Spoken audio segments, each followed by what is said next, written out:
Hindi kami makapili ni Miss Suzy sa dami ng choices namin dito sa pagkainan. Paano na to, Kaloy? Always excited tayo, syempre, kapag si Chef, di ba, pumupunta dito sa studio. Kasi ibig sabihin nun, ipagluluto niya tayo. So si Chef ba gumawa nito? Well, may mga chef din tayong iba rito. Of course, yan ang sarap kasi talaga magluto ni Chef JR, the one and only. Pero alam mo, Miss Suzy, hindi na lang tayo ang makakatikim ng luto ng ating Food Explorer, kundi pati ang mga kapuso rin natin sa palengke dito sa Chef JR's Paluto Express! Ang saya naman yan, exciting, di ba? Ano kaya iluluto ni Chef sa ating mga lucky kapuso? Chef, go ahead! Swerte talaga kayo That's so pag napaglutuan cool. kayo ni Hi, Chef.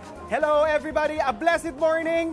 Hello, nandito pa rin tayo sa Pasay Public Market para nga sa inyong Chef JR's Express Paluto. Eto, ready na yung aking mga ingredients kasi nakikita nyo, busy-busy at talaga naman buhay na buhay ang Pasay Public Market sa oras na ito. At syempre, yun nga, sabi nila Ma'am Suzy, magluluto tayo para sa isang kapuso natin na namamalengke ngayon. Tara, samahan nyo ako. Set up ko na yung aking mga ingredients dyan, tsaka yung ating pan. Maghahanap lang tayo dito na makakasama natin. Ito makikita nyo, ang dami nating options for seafoods. Nandito tayo sa seafoods, tsaka seafoods market nila na area. Good morning po. Good morning. Good morning. Ma'am, good morning po. Good morning po. Ano po ang ating binibili ngayon? Ano po yung pang-okoy po? Pang-okoy yung binibili. Ano bang ingredients ng okoy? Ano? Ito yung okoy nila, yung krill o yung alamang na, Alamang na ano. o yung maliliit na hipon. Ayan, makikita natin. Pang-ilanan po ito, ma'am? Pang-ilan yung niluluto ninyo? Ilan po kayo nagsasalo-salo? Pito. Pito kayo na nagsasalo-salo. Tapos, ano po yung sa tingin nyo pwede nating i-upgrade dito? Di ba nila yung carrots yun? Carrots, basta yung usual. Pero dahil dyan mga kapuso, syempre hindi naman basta okay lang yung ating isi-serve sa kanila. Yung kanilang mga ganyang maliliit na hipon or alamang or krill na tinatawag natin, i-upgrade natin yan dahil nandito tayo ngayon sa seafood section nila. Magpapatawag tayo ng isang mabilisang gawin nating prawns, ma'am. Pwede ba yun? Sige po. Prawns po, order. Meron tayo po order dyan ng prawns. I-ready na natin doon. Ma'am, gaano kayo kadalas mag-prawns? Tara po, samahan nyo ako. Pagluluto ko kayo. Minsan lang po din. Minsan lang, depende rin sa panahon, ano? Opo. Sa kami sa bahay kasi, pag medyo mababa yung presyo, doon lang kami nagluluto ng prawns talaga. So, eto. Saktong-sakto. Mainit na yung ating pan. Ayan, dumating na rin yung ating order na prawns. Ganyan tayo kabilis dito. Nandito tayo sa seafood section. Tara ma'am, dito po tayo. Papakita ko lang sa inyo isang mabilis. Gagawa tayo ng salted egg prawns. So basically, we're just gonna put oil. Dahil express to, mabilisan dapat. So yung ating prawns, habang mainit na mainit yung pan natin, lalagay na natin. So we'll make a portion good for 7. Yan. So dapat lahat yan ay ready, lalong-lalo na yung temperature ng ating pan. Yan. So nakita ninyo, nagbago agad yung kulay ng ating prawns. So basically, ito yung pinaka-importanting part dito sa ating niluluto. Yung maluto hanggang sa loob yung ating prawns. So yan, makikita ninyo. Whew! Ekspresa ng galawan natin dito.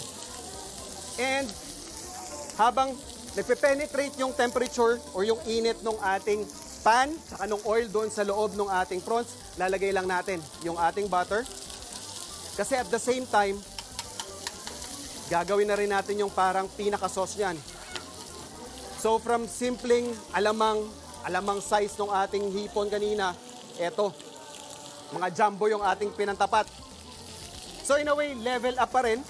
Nile-level up natin yung kanilang ingredient sa isang simple pero gourmet pa rin na dish. So yan, penetrate lang natin, maintaining lang yung temperature, and yung parang pinakamagiging sauce niyan is yung ating salted egg. So meron din, syempre, ito lahat accessible sa palengke. Kunin lang natin yung pinakagitna. Kung gusto ninyo, sama nyo na rin yung puti.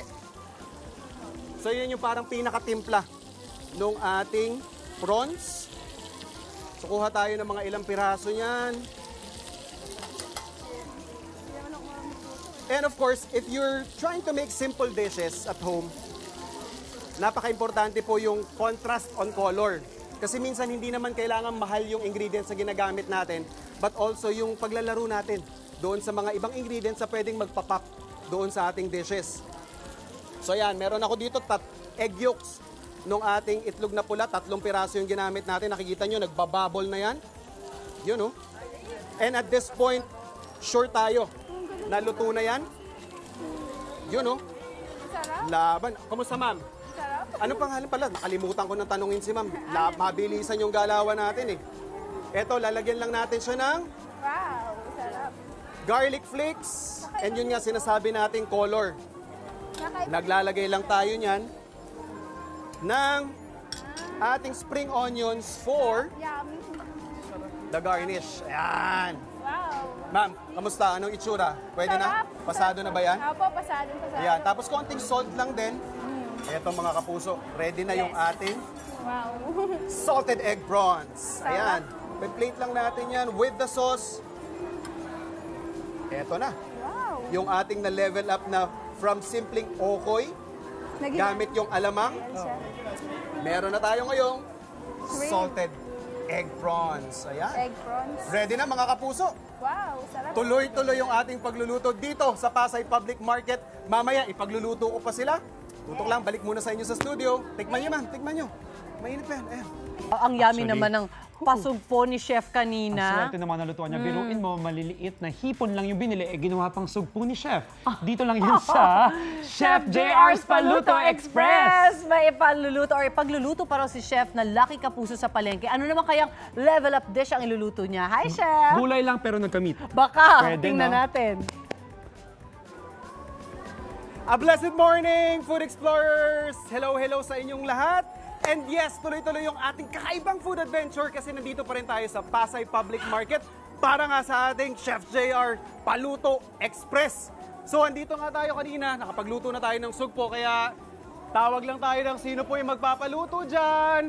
Paluto ta... Oy. Hello, Papa. Oy, si ma'am, ready. Hey ma'am, hello po, good morning. Good morning po. A blessed morning ma'am. Ano po ang pangalan natin ma'am? Anisha Longalo. Ma'am Alicia.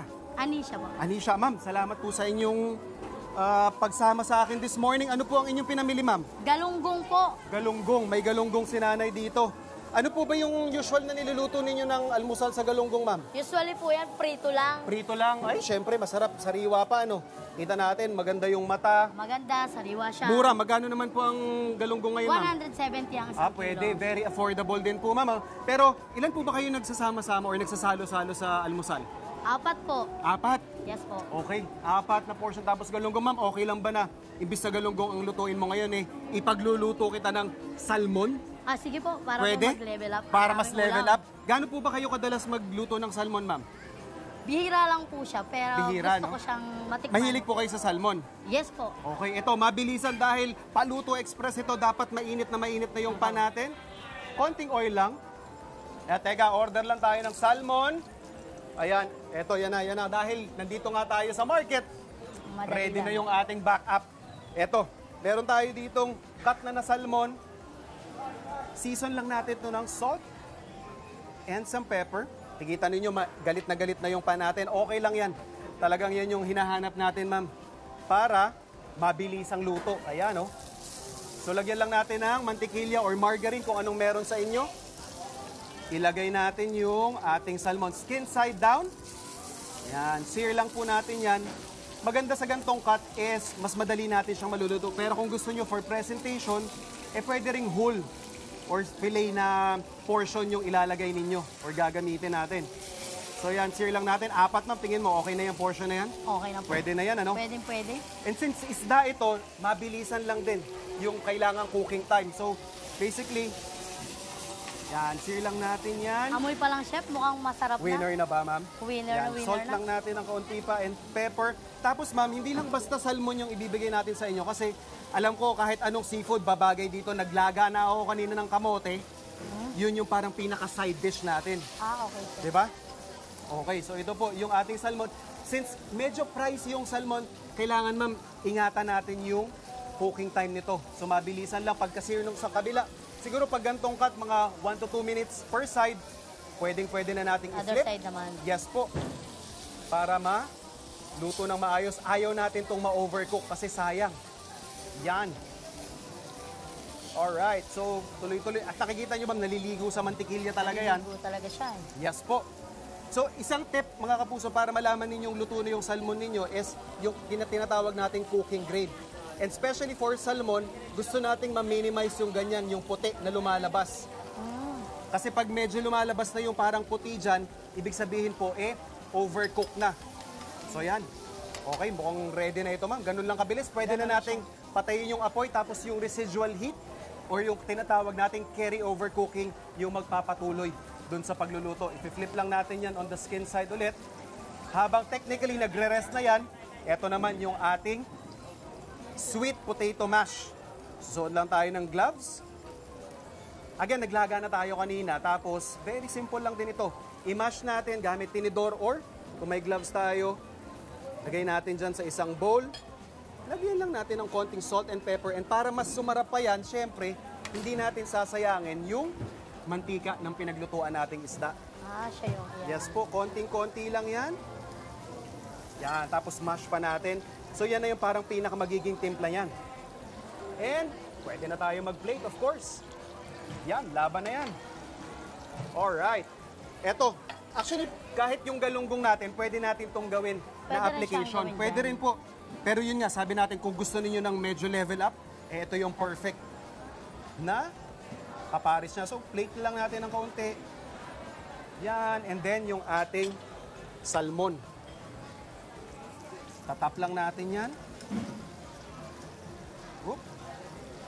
Yan. Dapat ito medyo sabi nga natin, ingat dun sa doneness. Ma'am, titikman mo to ha. Ayan, Yes, kaya po. na. Hindi na ganun kainit. Shook. Yan o.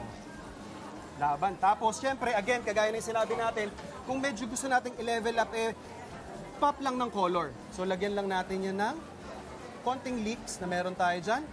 Ito. Ma'am, ready na. Nakakatakam, chef. Pwede na ba? Okay, Pwede, ito pwede po. na. Papatikim natin syempre, ma'am. Of course, sana po masakay, ma'am. Yan. Kamusta yung pagkakaluto? Pakita natin yung pagkakaluto ng salmon natin. Ayan, mga Napakaganda ng luto Ayan, niya. Perfect. Perfect yung pagkakaluto niyan. Kamusta po ang lasa, ma'am? Grabe, ang sarap. Pwede na? Pasado? Pwede, Alright. pwede. Winner na winner. So tuloy-tuloy yung ating food adventure. Tapos malay ninyo, baka kayo yung ating maswerteng ipagluluto. Kaya tutok lang sa inyong pambansang morning show kung saan laging una ka, Unang hirit!